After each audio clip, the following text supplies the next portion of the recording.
Ya, Nastiti dan juga pemirsa, pasca perintah Presiden Joko Widodo untuk memberantas peredaran barang impor ilegal, Kementerian Perdagangan rajin melakukan razia di sejumlah titik sentra perdagangan. Nah, razia ini untuk memastikan barang yang beredar di masyarakat tidak ilegal dan bersertifikat SNI. Ya, lalu sejauh mana pedagang siap dengan aturan SNI dan mampukah SNI melindungi konsumen dari terpaan barang impor? Untuk membahasnya telah hadir di studio kami Dirjen Standarisasi dan Perlindungan Konsumen Kementerian Perdagangan, Bapak Widodo, dan Ketua Umum Gabungan Pengusaha Makanan dan Minuman Indonesia atau GAPMI, Pak Adi S. Lukman. Namun sebelum kita mulai berdialog, kita simak terlebih dahulu liputan berikut ini.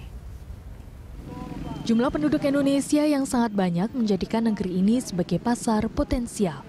Pada saat dibukanya Masyarakat Ekonomi ASEAN atau MEA 2015, Indonesia diprediksi bakal kebanjiran berbagai produk dari negara-negara ASEAN. Karena itu, pemerintah Indonesia harus melindungi masyarakatnya dari serbuan berbagai produk luar, terutama produk yang tidak berkualitas dan membahayakan. Salah satu caranya adalah menerapkan Standar Nasional Indonesia atau SNI bagi barang impor. Jika tanpa adanya standarisasi, semua barang baik berkualitas atau tidak, membahayakan atau tidak, akan masuk dengan mudah. Apalagi paket kebijakan jilid 1 yang dikeluarkan Presiden Joko Widodo mengamanatkan barang beredar dengan sertifikasi SNI harus diperketat. Baik pedagang maupun konsumen harus sadar SNI. Penerapan SNI menjadi penting karena akan melindungi konsumen. Dengan adanya standarisasi untuk produk impor, maka akan berimbas pada daya saing terhadap produk lokal. Ini akan mencegah peredaran barang ilegal. Ya, ada lebih dari 1.000 jenis produk impor yang membanjiri pasar Indonesia, dan tentu saja untuk menambah daya saing, selain memperbaiki kualitas industri dalam negeri, kita juga harus melindungi pasar kita sendiri ya. Betul. Dengan standarisasi nasional Indonesia. Nah, tapi pertanyaan kemudian, apakah ini benar-benar melindungi konsumen atau produsen yang mau dilindungi merasa keberatan? Kita langsung tanyakan saja. Selamat siang Bapak-Bapak, Pak Widodo, Pak Adi, terima kasih sudah hadir. Kalau tadi kita lihat sekilas ada beberapa razia begitu ya, itu memang benar dilakukan oleh Kementerian Perdagangan, Pak Widodo? Ya, ini yang ingin saya ralat pertama kali. Jadi bahwa Kementerian Perdagangan tidak melakukan razia. Tidak melakukan razia dan tidak juga memerintahkan atau menugaskan untuk melakukan razia.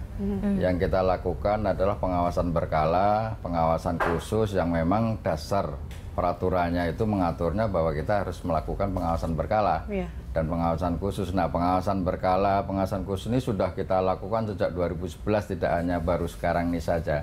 Hanya saja yang sekarang rame-rame isu rahasia itu kita tidak melakukan itu. Pengawasan berkala itu bentuknya seperti operasi pasar begitu, langsung datang ke sentra-sentra penjualan dan mengecek semua produk-produk apakah sudah bersertifikasi SNI atau bukan gitu, atau seperti apa, Pak? Jadi gini, yang namanya operasi berkala kita lakukan secara berkala sesuai penjadwalan kita. Kita sudah mempunyai perencanaan barang apa yang mau kita awasi, misalnya mainan anak. Jadi kita pada saat melakukan pengawasan itu tidak serta-merta melakukan penyitaan atau pengamanan, tapi kita ambil sampelnya dulu, kita uji laboratorium dulu, barangnya sesuai standar atau tidak. Karena kesesuaian standar, kesesuaian SNI yang diberlakukan wajib itu tidak bisa dilihat dengan kasat mata. Baik, lalu razia kemarin yang sudah berlangsung di sejumlah titik, bahkan ada di media juga ini, Pak. Itu sebenarnya siapa yang melakukan? Apa sudah pernah dicek di pihak-pihak kepolisian kah? Atau di Satpol PP atau bagaimana? Ya, jadi saya juga sudah melakukan pengecekan. Bahkan yang menyampaikan ke saya, ada salah satu asosiasi menyampaikan ke saya, Pak, ini ada di running text salah satu televisi bahwa ada rahasia-rahasia. Siapa yang melakukan? Wah, saya juga nggak tahu, kata dia juga begitu. Padahal itu asosiasi. Nah, kami juga sudah berkoordinasi dengan Pak Kabar Eskrim. Menurut Pak Kabar Eskrim itu juga tidak menginstruksikan untuk melakukan rahasia-rahasia di pengecer-pengecer itu. Tapi Pak Adi sendiri udah menerima laporan ya, Pak, dari teman-teman pengusaha ya? Ya, saya menerima dari asosiasi retail dan juga asosiasi mall. Mereka memang anggota mereka di sana. Mereka kan kepanjangan tangan dari produsen. Kalau saya kan dari sisi produsen. Dan di sana ada beberapa sampai bahkan ditutup, pedagangnya menutup tokonya karena ketakutan gitu, karena sudah ada beberapa yang dirahasia. Dan itu skalanya semakin kesini semakin masif atau seperti apa, Pak Adi? Ya, sekarang kan sudah berhenti ya. Memang 2-3 hari yang lalu, minggu lalu lah, mulai Sabtu Minggu itu agak seru lah ya. Tapi memang harusnya kalau menurut saya harusnya Itu di pengawasan barang beredar, kan di tempatnya Pak Widodo di bawah harusnya di bawah Kemendak. Kalau makan minuman ada Badan POM juga, gitu ya. Jadi itu koordinasi Kemendak dengan Badan POM itu harusnya yang melakukan itu. Gitu. Berarti ini serius loh Pak Widodo? Ya, justru karena sampai ada yang tutup segala nih usahanya. Justru sekarang ini yang kita lakukan ini peningkatan pemahaman ketentuan SNI itu kepada pelaku usaha. Contohnya kemarin kita lakukan itu di pusat-pusat perdagangan yang tahap pertama kemarin di Pasar Kenari. Kita lakukan itu karena di sana pusat penjualan alat listrik, elektronik, itu yang banyak diberlakukan SNI secara wajib. Kita lakukan peningkatan dulu. Jadi kalau peningkatan pemahaman sudah oke, baru kita melakukan pengawasan, baru kita melakukan penegakan hukum. Ini program kita yang kita lakukan sekarang itu seperti itu. Ini akan kita ikuti di 5 sentra-sentra perdagangan yang akan kita lakukan itu. Pak, tentang penggerebekan yang tadi itu kan sebenarnya sudah masuk tindak pidana ketika ada beberapa barang yang diambil ya Pak ya?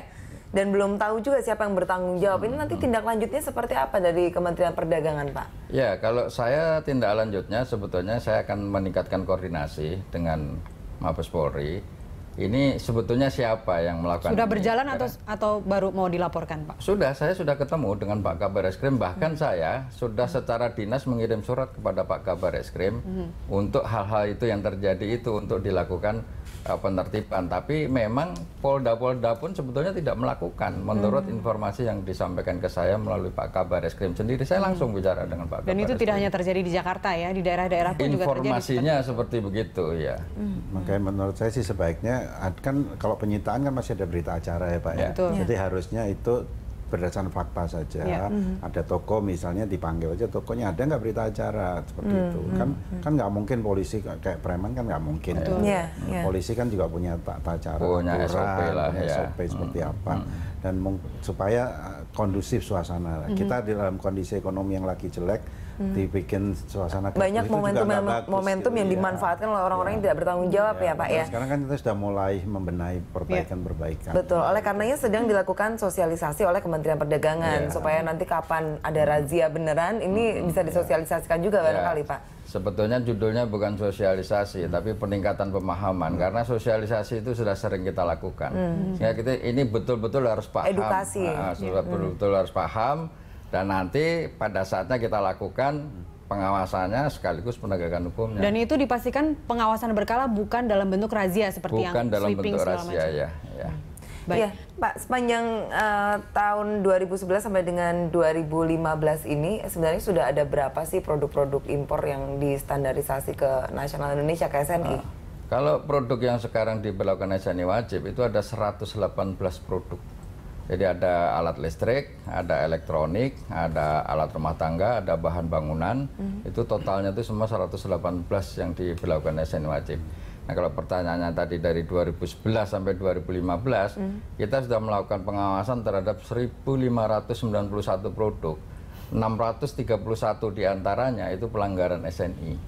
Separohnya lebih. Ya, 631. Yang lainnya adalah pelanggaran tidak menggunakan label bahasa Indonesia, tidak ada petunjuk penggunaan dalam bahasa Indonesia. Nah, seperti hari ini tadi, kita temukan di Batam sana, lampu hemat energi tidak sesuai standar, kemudian ada mesin pompa air juga tidak sesuai standar, tidak sesuai SNI. Tapi ini pelaku usahanya sangat baik, sangat bertanggung jawab karena dia dengan sukarela meminta kepada kita menyaksikan untuk melakukan pemusnahan terhadap produknya itu. Lebih baik dimusnahkan daripada dilabeli SNI. Jangan-jangan banyak yang seperti itu Pak nanti. Ini juga sudah ada tanda SNI-nya. Jadi konsistensi mutunya tidak terjaga. Pada saat pertama kali mungkin dia sesuai SNI, tapi kita kan selalu mengamati konsistensi mutunya dalam rangka perlindungan kepada konsumen tadi. Nah, cuman ternyata kita temukan dan si pelaku usaha merasa bahwa kalau begitu saya ingin memusnahkan saja supaya ini tidak menjadi masalah di kemudian hari. Dan ini pengusaha yang seperti ini saya angkat jempol 2 karena dia bertanggung jawab dan sekaligus ikut melaksanakan penyelenggaraan perlindungan konsumen. Baik, Pak Adi, selama ini pengusaha atau produsen mereka semuanya sudah siap belum sih Pak terhadap standarisasi untuk SNI ini? Tergantung ya. Kalau kita bicara SNI sebetulnya kan ada 2, SNI wajib dan SNI sukarela. Ya, memang banyak produk-produk yang sudah di SNI kan, tapi tidak semua wajib. Kalau di makanan minuman hanya tertentu saja, ya. Seperti misalnya air minum dalam kemasan, bubuk kakao, tepung terigu, kemudian ada minyak goreng, bubuk kakao, ada kopi instan, ya, garam beriodium seperti itu. Tapi beberapa ditunda, seperti misalnya SNI, kopi instan itu sementara ditunda. Kemudian minyak goreng masih berlaku tahun depan. Ini juga masih dalam pembahasan apakah mau ditunda apa mau lanjut, ya. Nah, pemahaman SNI yang tidak wajib sebenarnya tidak harus gitu. Cuma memang kalau makanan minuman sebelum barang beredar itu harus minta nomor MD atau nomor ML ke Badan POM. Nah, Badan POM itu menggunakan standar-standar SNI yang sudah ada pada saat pendaftaran. Sebenarnya sudah ada filternya, sudah ada saringannya di Badan POM ini sebelum barang diizinkan beredar. Nah, itu pengawasan pemerintah seperti itu. Tinggal nanti Badan POM dan pengawasan barang beredar di bawah Pak Widodo ini bekerja sama untuk mengawasi post marketnya di pasar seperti itu. Ya, apakah negara-negara lain di dalam perdagangan ini menyetujui untuk menggunakan standar nasional Indonesia, dan seperti apa sih pengurusannya, serumit apakah dan juga semahal apakah sehingga negara-negara lain ini mungkin sedikit sanksi ya untuk melabeli produknya dengan SNI? Kami akan segera kembali setelah jeda pariwara berikut.